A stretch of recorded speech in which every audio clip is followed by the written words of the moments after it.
What's up, guys? It's K2J Woo representing Lights Out Gaming, and this is The Box. So today on The Box, episode 3, we're going to discuss some Smite Esports, the finish up of the Super Regional event last weekend, and then we're just going to discuss a little bit about what the clan's doing and kind of the direction we're headed. So the Super Regional wrapped up this weekend in Smite, and basically what the event was, we covered a little bit in the last video, but they invited the top 6 North American teams, the top 6 European teams. They kept them on opposite sides of a bracket.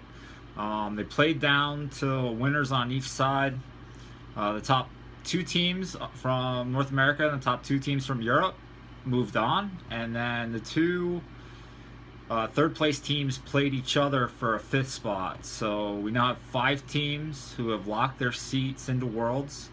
I'll just give you a quick rundown of what happened. On the North American side, it basically came down between Enemy and Cloud9 G2A, and Cloud9 stomped Enemy. They beat them 3-0.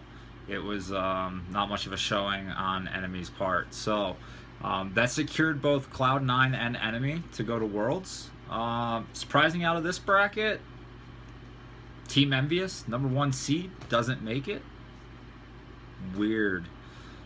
Yeah, so kind of a few upsets in that bracket, but that's how it finished out. Cloud9 took the North American side, and Cloud9 and Enemy moved on.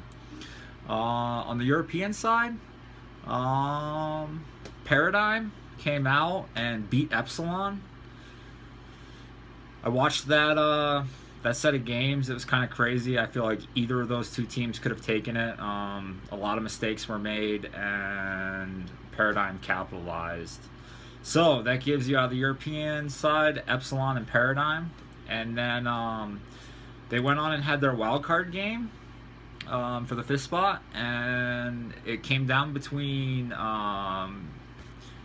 Team Eager and Fnatic, and Fnatic would go on to win that 2-0. So Fnatic wrapped it up. They locked up their spot to Worlds. So we have 5 teams confirmed to Worlds. We'll read them off again to you. It'll be Fnatic, it will be Enemy and Cloud9 G2A, and it will be Epsilon and Paradigm. Guys, Smite's only been out for a couple of years for PC, 2 I believe, and has only been around for Xbox since August. This event this weekend drew a prize pool of just short of $500,000 for a regional event. Both first place teams took home $70K. So it's a pretty good event. I mean, the first Call of Duty event of the year for a long-running franchise was only a $50K. So to see this kind of money in a relatively new esport just shows that Hi-Rez is really pushing their game and are really standing behind it. Speaking of Hi-Rez news, if you do play Smite, God Packs are 33% off, so I believe they're $20.99 this weekend, and gems are all 30% off. So if you were looking to pick up some skins or some chests, it's a good weekend to get that done. So what's going on with Lights Gaming? What has the Lights Out Esports crew been up to? Well, since the last time we talked, we got together again on Sunday and had another Skype call. We managed to get a new Scuff review up this week. My buddy Jay Villa and Liquid Fire Tibby slayed the dragon in Minecraft today. So you can find that on their YouTubes, and I'll try to include that in the description below. So they got that done. Resmedic promised me that Battle Beavers custom review that I promised you guys last week will be up. So he's working on that. He's decided to do a little different direction with it, which is what's taking so long. I'm kind of excited to see how it goes. So we'll get that out to you guys as soon as possible.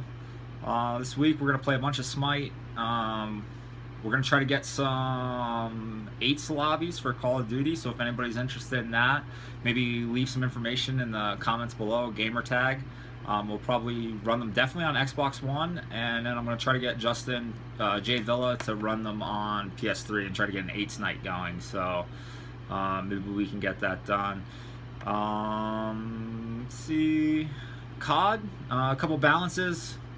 Events coming up. Qualifier for World League, I believe, starts next month, in the beginning of the month. So we're only like a couple weeks, 2 weeks away, less maybe, I don't know. So I'll get that definite date in the next video for you guys.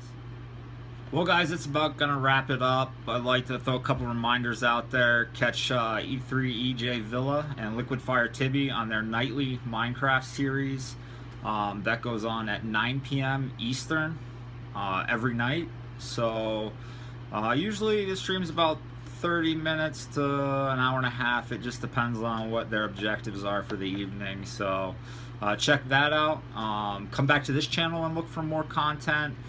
If you wouldn't mind doing me a favor, throw a sub and a like on this video. It helps us out, doesn't cost you anything. As always guys, this is your boy K2J Woo representing Lights Out Gaming, and this has been another episode of The Box.